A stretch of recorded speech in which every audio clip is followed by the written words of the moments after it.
अस्सलामुअलैकुम। बोल news headquarter में खुश आमदीद। मैं हूँ मुदस्सर इकबाल। मैं हूँ सहरेश जुहेब और मैं हूँ बुशरा हक। हेडलाइंस आप जान चुके हैं, बुलेटिन में हम बात करेंगे।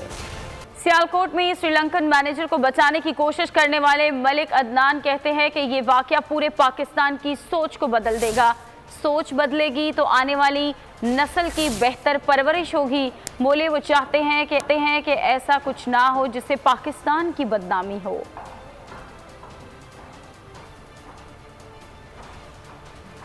आपको बता रहे हैं, सियालकोट में श्रीलंकन मैनेजर को बचाने की कोशिश करने वाले मलिक अदनान ये कहते हैं कि ये वाकया पूरे पाकिस्तान की सोच को बदल देगा। सोच बदलेगी तो आने वाली नस्ल की परवरिश बेहतर होगी। बोले वो चाहते हैं कि ऐसा कुछ ना हो जिससे पाकिस्तान की बदनामी हो।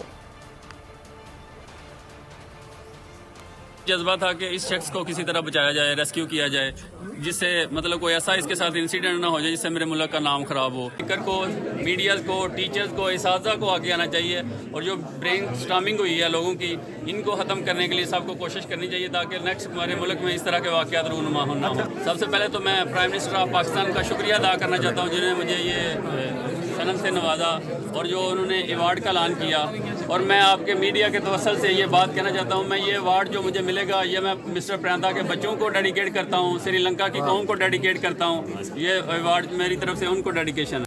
उलमा का 10 दिसंबर को सियालकोट वाक़े पर यौम मज़म्मत मनाने का ऐलान। इस्लामाबाद में इश्ताल अंगेज़ी और इंतहा पसंदी की कोई गुंजाइश नहीं। सानिया सियालकोट अलमिया है, मुलव्विस अफराद को सख्त से सख्त सज़ा दी जाएगी। उलमा किराम की श्रीलंकन हाई कमिश्नर से ताज़ियत, कहा ज़िम्मेदारों को अंजाम तक पहुँचाया जाए। मुलव्विस अफराद बदतरीन सज़ा के मुस्तहिक हैं। सियालकोट की फैक्ट्री में श्रीलंकन मैनेजर के कत्ल में मुलव्विस मजीद 8 मरकजी मुल्जिमान गिरफ्तार कर लिए गए। प्रियंका पर तशद्दुद और लाश की बेहुरमती करने वाला मुल्जिम भी गिरफ्तार शुदगान में शामिल है। मुकदमे में अब तक 132 अफराद को गिरफ्तार किया जा चुका है।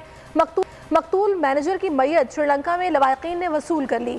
हंगामा आराई से मुतासरा फैक्ट्री में काम शुरू हो चुका है, ताहम दूसरे रोज भी हाजिरी मामूल से बहुत कम है। फैक्ट्री में मकतूल मैनेजर की याद में फूल रखे गए। इस्लामाबाद हाई कोर्ट ने बयान हलफी तौहीन अदालत केस में साबिक चीफ जज गिलगित बल्तिस्तान को बैरून मुल्क जाने की इजाज़त की इस्तदा मुस्तरद कर दी। चीफ जस्टिस अतर बिनल्ला ने रिमार्क्स दिए कि राना शमीम का बयान हलफी पीर तक ना आया तो फर्द जुर्म आयद कर देंगे। राना शमीम ने शो कॉज नोटिस पर तहरीरी जवाब जमा करा दिया, जिसमें यह कहा गया है कि जो कुछ हलफियन तौर पर कहा गया वो इन हक़ाइक़ पर साकिब निसार का सामना करने के लिए तैयार हैं। एडवोकेट जनरल ने राना शमीम का नाम ECL में डालने के लिए चीफ कमिश्नर इस्लामाबाद को ख़त लिख दिया।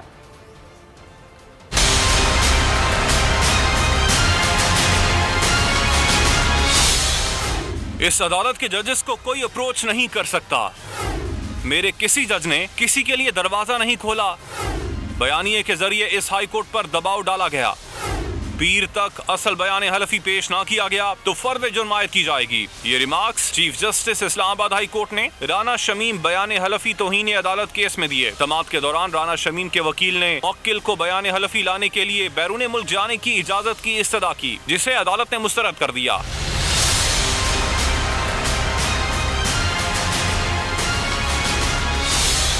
दूसरी जानिब राना शमीम ने शो कॉज नोटिस का जवाब अदालत में जमा करवा दिया। तहरीरी जवाब में कहा गया है कि जो कुछ हलफिया तौर पर कहा, साकिब निसार का उन हकाइक पर सामना करने को तैयार हूँ। बयान हलफी किसी से शेयर किया, ना ही प्रेस कॉन्फ्रेंस में जारी किया। अदलिया को मुतनाज़े बनाना मकसद नहीं था, इसलिए तौहीन अदालत की कार्रवाई नहीं हो सकती। जो कुछ हुआ उस पर अफसोस का इजहार करता हूँ। केस की मजीद समाअत 13 दिसंबर तक मुलतवी कर दी गई। फैसलों पर तनकीद करें, जजेस पर इल्जामात न लगाएं। सुप्रीम कोर्ट के शौकत अजीज सिद्दीकी बरतरफी केस के दौरान रिमार्क्स। केस की समाअत आइंदा हफ्ते तक के लिए मुलतवी कर दी गई। वकील हामिद खान ने शौकत अजीज सिद्दीकी के खिलाफ रेफरेंसेस की तफसील पेश कर दी। सिंध हाई कोर्ट ने दिल्ली कॉलोनी में 6 मंजिला इमारत का गैर कानूनी हिस्सा गिराने की हिदायत कर दी। अदालत ने कैंटोनमेंट बोर्ड अफसरान के खिलाफ 4 हफ्ते में कार्रवाई की हिदायत कर दी। रिटायर्ड मुलाजमीन और अफसरान का मामला नैब को इरसाल करने का हुक्म दे दिया। अदालत ने रिमार्क्स दिए, फैसले पर अमल ना हुआ तो डायरेक्टर मिलिट्री लैंड पर तौहीन अदालत लगाएंगे। मुगल शहंशाह नहीं, पार्लियामेंट सबसे बालादस्त है। Chairman NAB Javed Iqbal public accounts committee के सामने पेश हो गए। करप्शन केसेस की तफसीलात बताने के लिए खुसूसी इजलास की दरख्वास्त कर दी।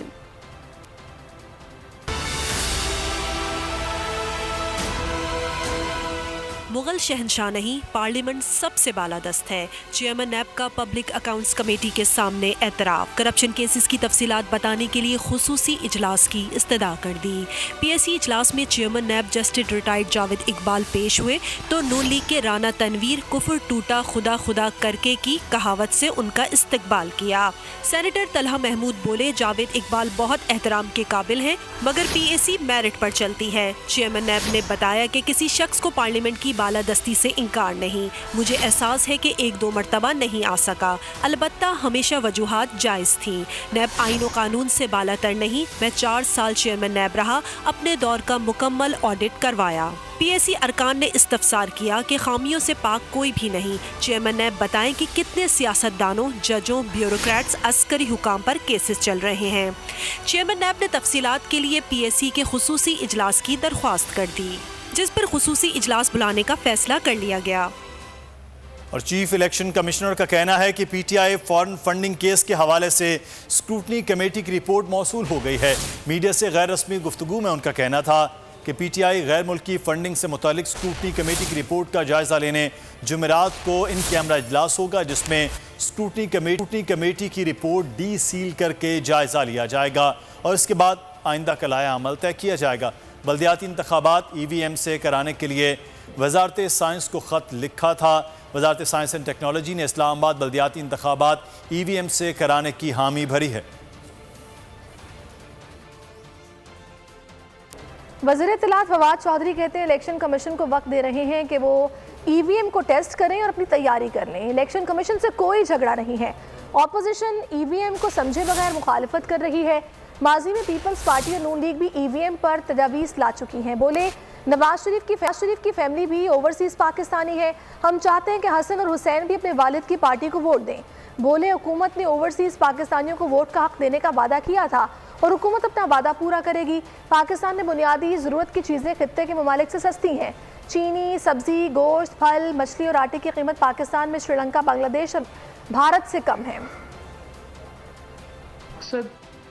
ईवीएम लाने का सिर्फ एक है और वो ये है कि हम इलेक्शंस जो हैं उनको फ्री एंड फेयर कर सकें।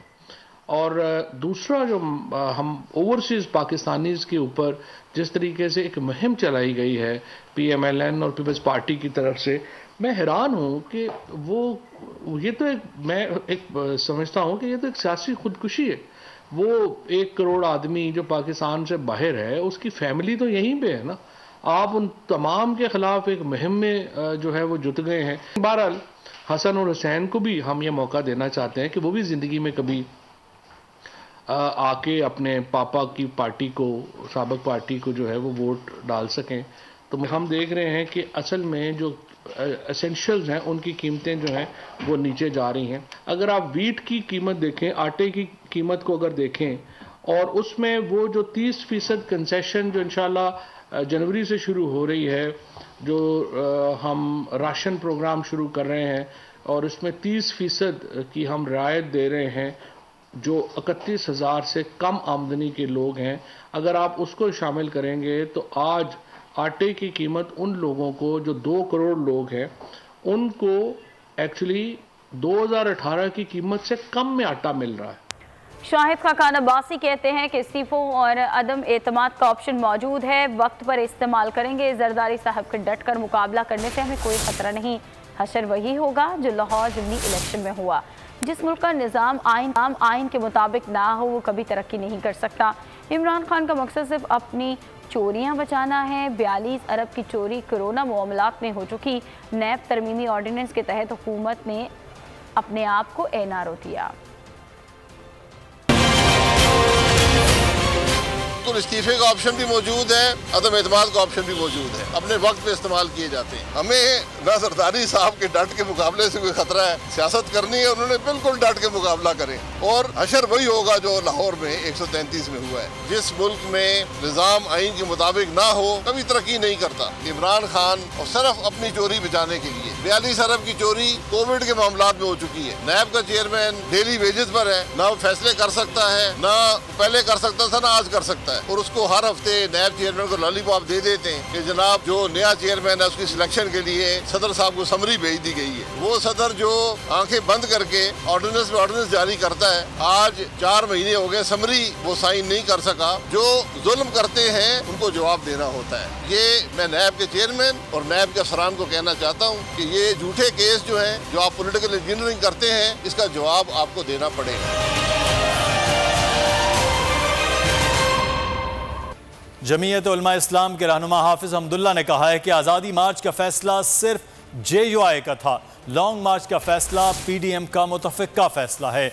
इस्लामाबाद आने का वक्त तय है कि 23 मार्च को वफाकी दारुल हुकूमत पहुँचेंगे। हम मुल्क में शफ़ाफ, गैर जानिबदार और बग़ैर मदाखलत के इंतख़ाबात चाहते हैं। अगर इदारे आइन में रहते हुए काम करें तो मसाइल का हल निकल सकता है।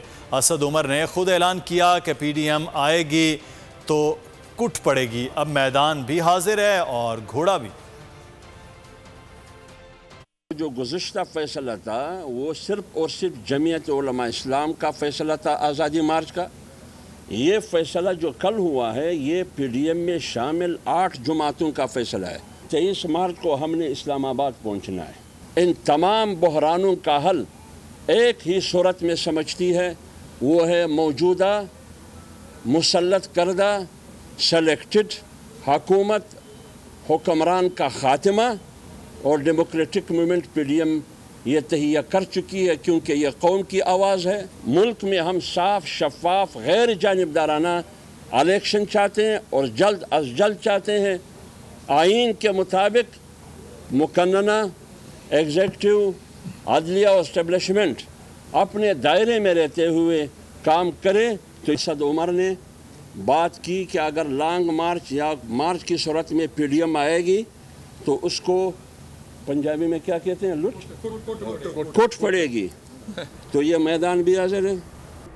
ऑपोजिशन अपना एहतजाज 23 मार्च से पहले या बाद में करे। वज़ीर दाखिला शेख रशीद ने ऑपोजिशन से अपील कर दी। कहा ऑपोजिशन ने लॉन्ग मार्च के लिए गलत तारीख का तयन किया। रास्ते बंद हुए तो ऑपोजिशन गिला ना करे। फजलुर रहमान जिनके पीछे चल रहे हैं उनकी महारत तो गाना गाने में है। तहरीक चलाने का वक्त खत्म हो चुका। इमरान खान 4 माह में महंगाई कंट्रोल कर लेंगे। सिंध हुकूमत का पेश किया गया बल्दियाती बिल काला कानून है। पाकिस्तान तहरीक इंसाफ उसको मुस्तरद करती है। हैदराबाद में बल्दियाती बिल के खिलाफ एहतजाजी मुजाहिरे से खिताब में opposition leader Sindh assembly Haleem आज़द शेख ने कहा कि सिंध के बल्दियाती इदारों में पहले से ही इख्तियारात की कमी थी। अब ये सरदारी और जागीरदाराना निज़ाम चोर दरवाजे से लाए हैं। अफसोस हो रहा है कि इससे तो डिक्टेटर्स का निज़ाम अच्छा था। ये नोटों और वोटों के सौदागर हैं। सिंध के टाउन्स पर कब्जा करना चाहते हैं। तहरीक इंसाफ इस निज़ाम के खिलाफ आवाम के साथ एहतजाज करेगी।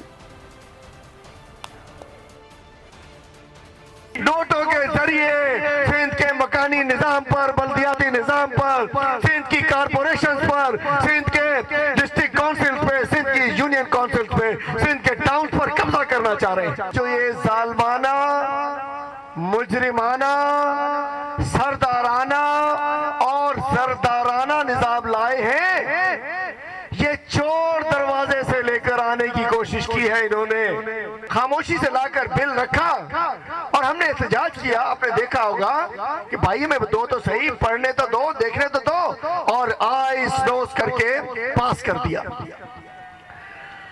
तो ये था चोरी और ये रूल्स के खिलाफ है। अब बताना चाहता हूं इसमें है क्या। वोट लेना जरूरी नहीं है, नोट जेब में होने चाहिए। सिंध में अब नए सूबे बनने चाहिए। हम जनूबी सिंध सूबे लिए तमाम कुर्बानियां देने को तैयार हैं। शहरी सिंध के अवाम और MQM पाकिस्तान का बल्दियाती कानून को मुकम्मल मुस्तरद करती है। वफाकी वज़ीर और MQM रहनुमा सैयद अमीनुल हक का औरंगी टाउन में मुजाहिरे से खिताब। कहा पीपल्स पार्टी के करप्ट सिंध हुकूमत शहरी सिंध को पीछे धकेल रही है। जरदारी साहब अरबों रुपए के जरिए UC चेयरमैन खरीद कर मेयर कराची लगाना चाह रहे हैं। वजीर आला सिंध अपना किबला दुरुस्त कर लें वरना जल्द उनका घेराव होगा। आमिर खान ने कहा कि सिंध हुकूमत ने जाली अक्सरियत की बुनियाद पर बल्दियाती बिल पास किया। इख्तियारात की मुंतकली के नाम पर मेयर कराची के बचे खुचे इख्तियारात पर भी कब्जा कर लिया। अगर जुनूबी सूबा सिंध हासिल करना है तो उसके लिए मैं आपसे पूछता हूं, क्या आप कुर्बानी देने के लिए तैयार हैं? क्या आप गिरफ्तारी देने के लिए तैयार हैं? चीफ मिनिस्टर मुराद अली शाह, सुन लो, अब इंशाअल्लाह पाकिस्तान में 5वां सूबा जुनूबी सूबा सिंध भी होगा। सिंध हुकूमत जो कि करप्ट, लसानियत, तासुब और सियासी इंतकाम के नाम पर शहरी सिंध और बिलखसूस कराची और हैदराबाद को पीछे की तरफ धकेल रही है। जब 2021 सब्सक्राइब करें और बेल दबाएं ताकि कोई खबर रह न जाए।